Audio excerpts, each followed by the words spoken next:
My family never treated me like their own, so when my grandmother finally acknowledged me as an equal to my golden child brother, my parents were seething. They did everything they could to fuck me over, so I did it back and did it 10 times better. Growing up, my family loved playing games. You're probably thinking I mean Monopoly, Scrabble, or even the game of life. But no, they had just one game in mind, playing favorites. When I was 7 and my older brother Tyler was 10, his birthday party had a hired DJ, inflatable water slides, and was catered from his favorite restaurant. My birthday that same year, I got a half-hearted, "Your mom wanted me to say happy birthday" from my dad, which was followed by, well, nothing. I didn't get cake or a single present, but I didn't even cry, because by that point I had already been taught and fully knew that I was less than my brother. And as we got older, the differences were impossible to ignore. I remember spending 6 months babysitting to save up for a laptop when I was 14. When Tyler saw it, he immediately wanted a laptop too and threw a fit. But instead of teaching him about saving money, my parents went out the next day and bought him a much better model than mine. I think my dad actually noticed the look of disappointment on my face, and he consoled me by advising me to stop being an ungrateful piece of crap and to be grateful for what I was given. School should have been my escape, but instead, it was simply another way for my parents to show their favoritism. In 6th grade, I had a solo in the winter concert that I practiced for endlessly, but on the night of the performance, my parents showed up at the very end.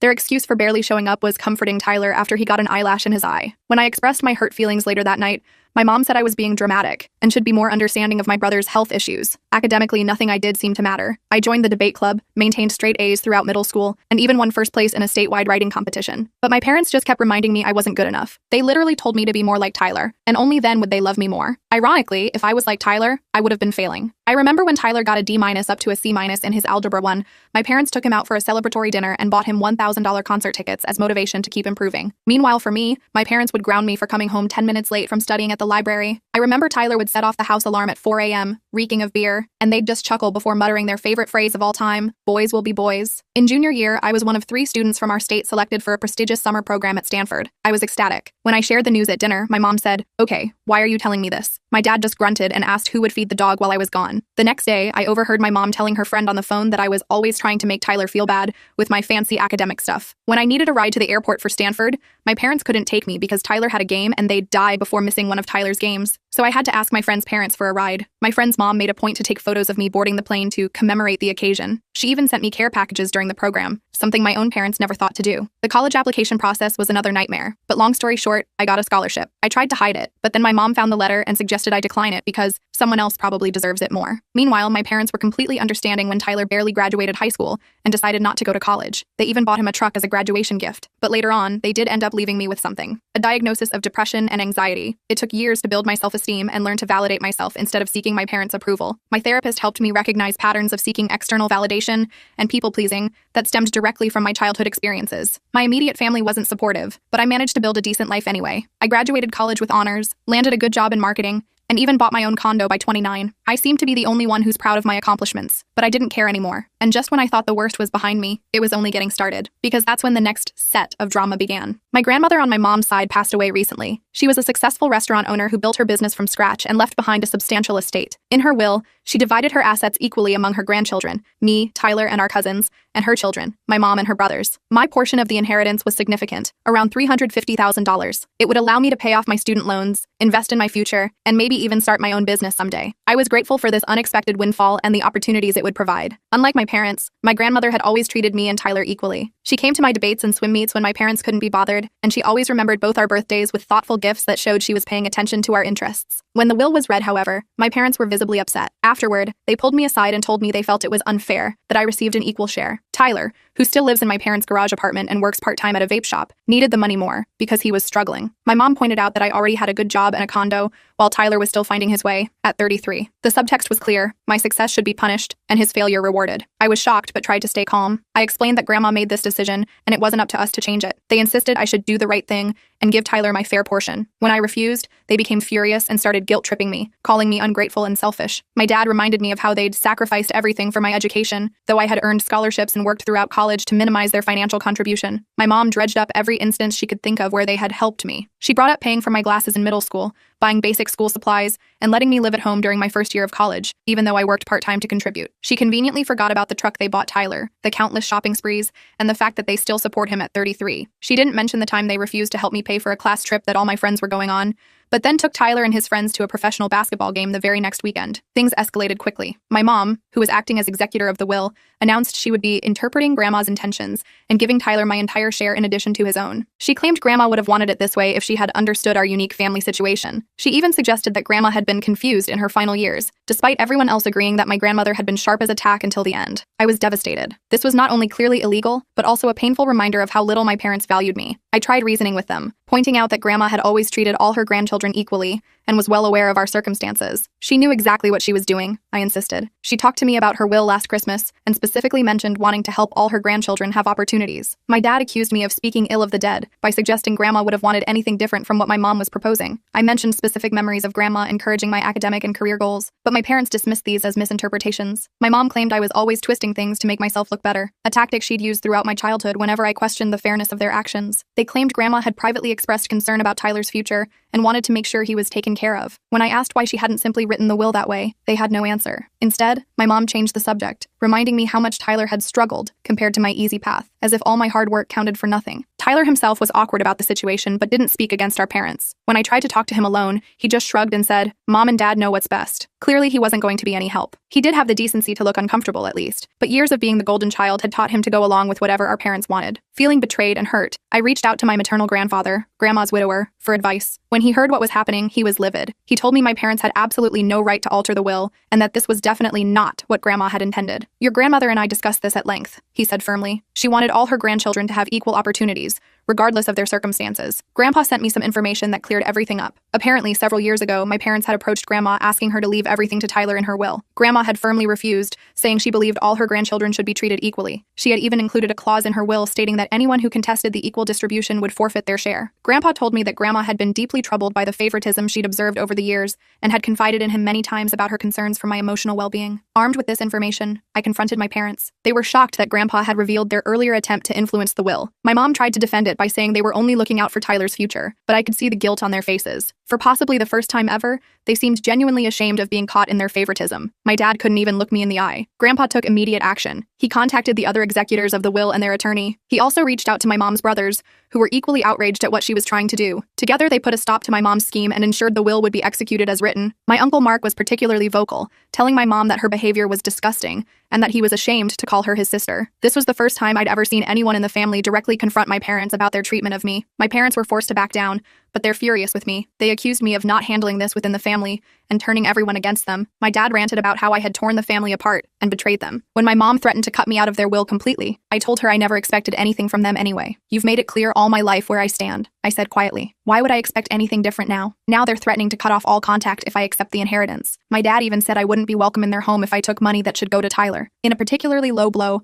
my mom said that accepting the money proves I never really loved them and was just waiting to profit from their death. "After everything we've done for you," she cried dramatically, as if providing basic necessities to a child deserved eternal gratitude and obedience. The extended family is divided. Some of my cousins are supportive, understanding the long-standing favoritism and respecting me for standing up for myself. Others think I should have given in to keep the peace because family harmony is more important than money. My cousin Rachel told me that while she understood my position, sometimes it's easier to just go along with things to avoid drama, a perspective I've heard all my life but I'm finally ready to reject. My mom's brothers are definitely on my side, which has strained their relationship with her as well. My Uncle James pulled me aside at a family gathering and told me how proud he was of me for standing my ground. "Your grandmother would have been proud too," he said. "She always admired your resilience." That meant more to me than he could possibly know. Tyler is caught in the middle of all this. He privately told me he feels bad and didn't ask for this, but he's not willing to stand up to our parents. He's been trained his whole life to depend on them and seek their approval, so I don't completely blame him. Still, part of me wishes he would stand up for me just this once. "I know it's not fair," he admitted during a rare moment of self-awareness, "but I don't know how to say no to them. I never have. This situation has brought up a lot of old pain and resentment. I find myself remembering all the times I was overlooked or dismissed in favor of Tyler. The missed birthdays, the school events my parents skipped, the achievements that went unacknowledged. There was the time I broke my arm in 8th grade, and my mom made me wait 6 hours for treatment because she didn't want to miss Tyler's soccer practice. Or when I graduated college with honors, and they left immediately after the ceremony to attend Tyler's recreational softball game, missing the celebratory dinner I had planned. This one incident feels like it's bringing to a head a lifetime of unfairness. While the whole situation has caused a major rift in the family,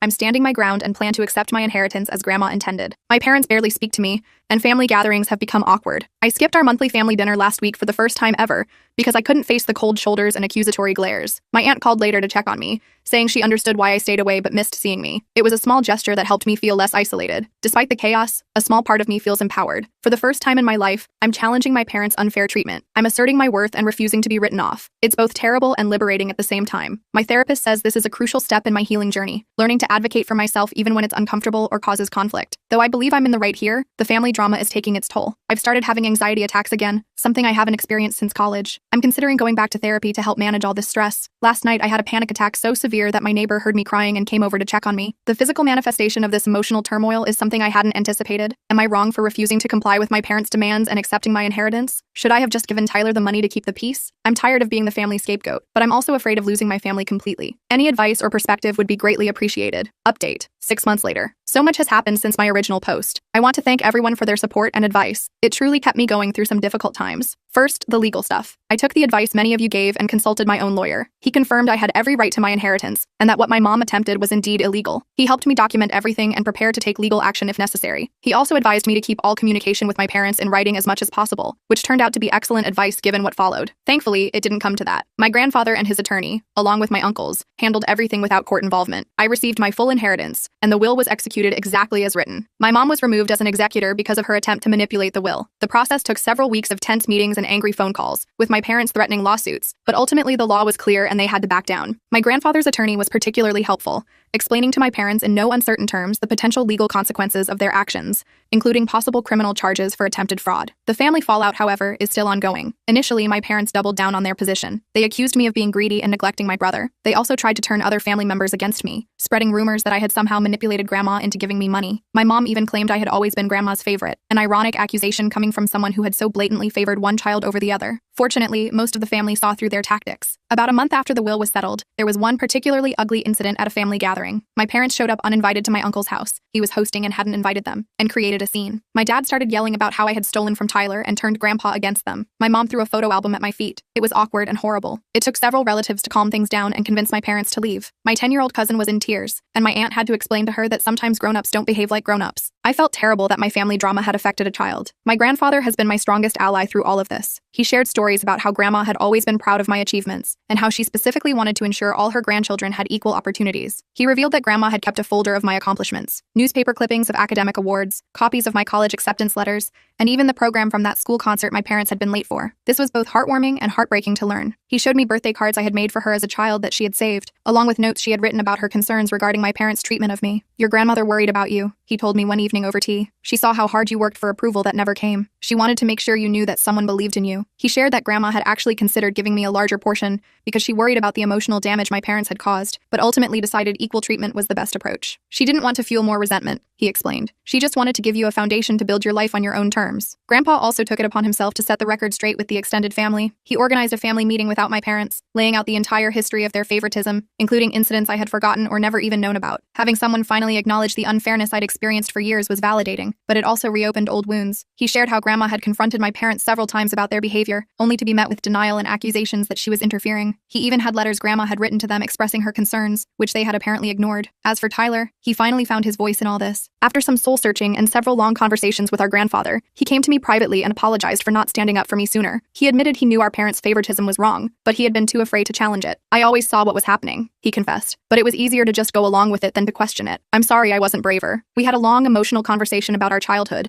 and how it affected us both. Tyler confessed that being the golden child wasn't as great as it seemed. He never learned to stand on his own 2 feet and felt immense pressure to live up to our parents' image of him. He shared stories of times he wanted to accomplish things independently, but our parents would swoop in and do everything for him, robbing him of the chance to grow and learn from his mistakes. "Remember when I wanted to get that job at the movie theater in high school?" he asked. "Mom called them and tried to convince them to pay me more than minimum wage. I was so embarrassed I never went back for my first shift." He also admitted to feeling guilty about the disparities in how we were treated, but was too dependent on our parents' approval to ever speak up. "Every time they bought me something expensive while ignoring your achievements, I knew it was wrong," he said quietly. "But I was afraid if I said anything, they'd withdraw their support, and I had no idea how to function without it." This conversation was a turning point for our relationship. We've started rebuilding the sibling bond that our parents' favoritism had damaged. We've been meeting regularly for coffee to talk and support each other through this family crisis. Last week, we went through old family photos together, and Tyler pointed out numerous instances where our parents' favoritism was visibly evident, me standing off to the side while our parents parents fawned over Tyler, or celebrations centered entirely around his accomplishments while mine went unmentioned. It was painful but healing to have these observations validated by someone who was there. To everyone's surprise, Tyler announced he was going to use his inheritance to go to college. He said seeing me stand up for myself inspired him to take control of his own life. He's enrolled in a local community college with plans to transfer to a 4-year university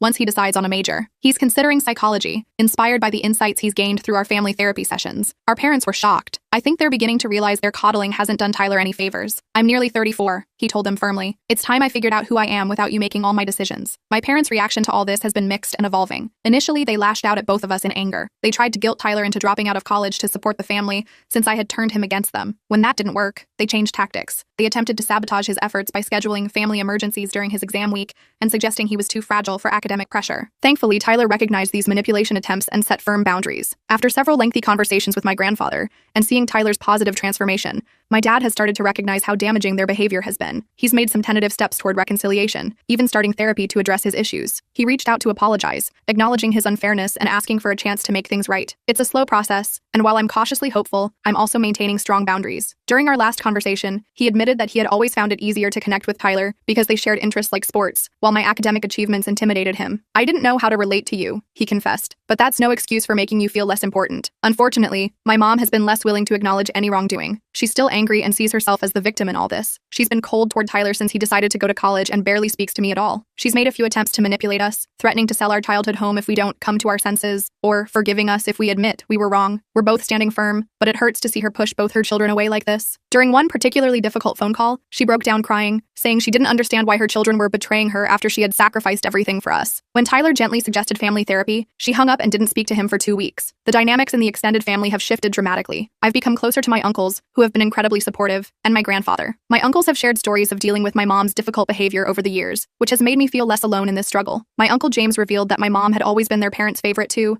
and they had experienced similar treatment growing up. The cycle repeats itself unless someone breaks it, he told me. You're breaking it, and I couldn't be prouder. I've also developed deeper connections with some of my cousins who stood by me. We've started a monthly cousin dinner where we can all catch up without the drama of the older generation. These gatherings have become a safe haven of sorts, filled with laughter and genuine affection. As for me, I've been using my inheritance responsibly. I've paid off my student loans, which has given me an amazing sense of financial freedom. I've worked with a financial advisor to set up a diversified investment portfolio. I've also set aside some funds to potentially start my own business in a few years. I've been researching marketing consultancy firms that specialize in helping small businesses, something I'm passionate about, and that aligns with my professional experience. But the most significant use of the money has been paying for therapy for myself and offering to do the same for Tyler. We're both learning to set healthy boundaries with our parents and working through the trauma of our childhood experiences. It's a long journey, but I already feel like I'm developing an understanding and ability to heal from emotional neglect and lifelong favoritism. My therapist has helped me identify and challenge the negative self-talk that resulted from years of being overlooked and undervalued. I've started maintaining a journal to document my progress, and it's remarkable to see how my perspective has shifted over just 6 months. This whole experience has brought some unexpected positive changes to my life. I've learned so much about setting boundaries and standing up for myself. It hasn't been easy, and there are still difficult days, but I feel good about myself for resisting the guilt and pressure. I'm proud of myself. Last week, I was able to calmly decline a request from my mom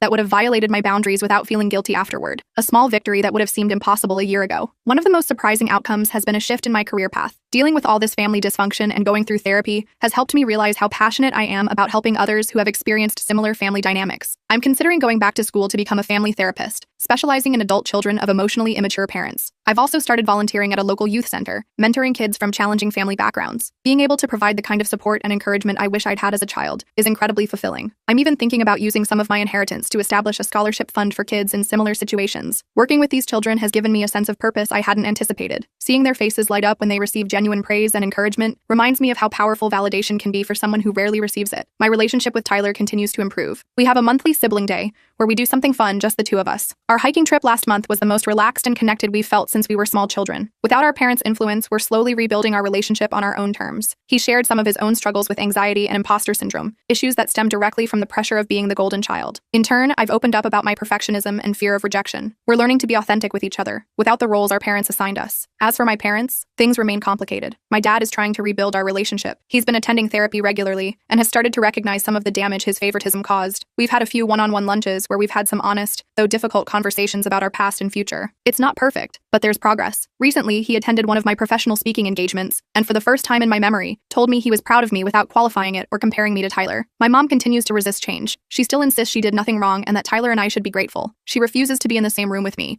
so she's missed several family functions. It hurts, but I'm learning to let go of my need to make her see things differently or control her reactions. As my therapist reminds me, you can't control other people's responses, only your own actions. I still hope that someday she'll be willing to work through these issues, but I'm no longer putting my life on hold waiting for her approval. My grandfather has become a rock for both Tyler and me. He's been sharing more stories about our grandmother and how proud she would be of us for standing up for ourselves. He's always been a voice for fairness and understanding, and he's been an amazing mediator in family conflicts. Last month, on what would have been Grandma's birthday, he organized a memorial dinner where we all shared our favorite memories of her. It was healing to celebrate her life and legacy without the tension that had characterized our recent family gatherings. This whole process has taught me a lot about what family really means. I've come to see that sometimes the family you choose can be more supportive than the one you were born into. I've grown closer to my uncles and cousins who stood by me, and I've developed a tight-knit circle of friends who have been incredibly supportive throughout this journey. My college roommate, who witnessed some of the favoritism firsthand years ago, flew in for a weekend just to help me process everything. These are the relationships I'm choosing to nurture going forward. Setting boundaries and practicing self-care have become much more important to me. I'm getting better at saying no to situations that compromise my mental health, and I no longer feel guilty about prioritizing my own well-being. I've started exploring new interests and hobbies that I always put off while I was focused on trying to earn my parents' approval. I've joined a local hiking group and started taking painting classes, activities I do purely for enjoyment rather than achievement. For the first time, I'm learning what it means to do things for myself,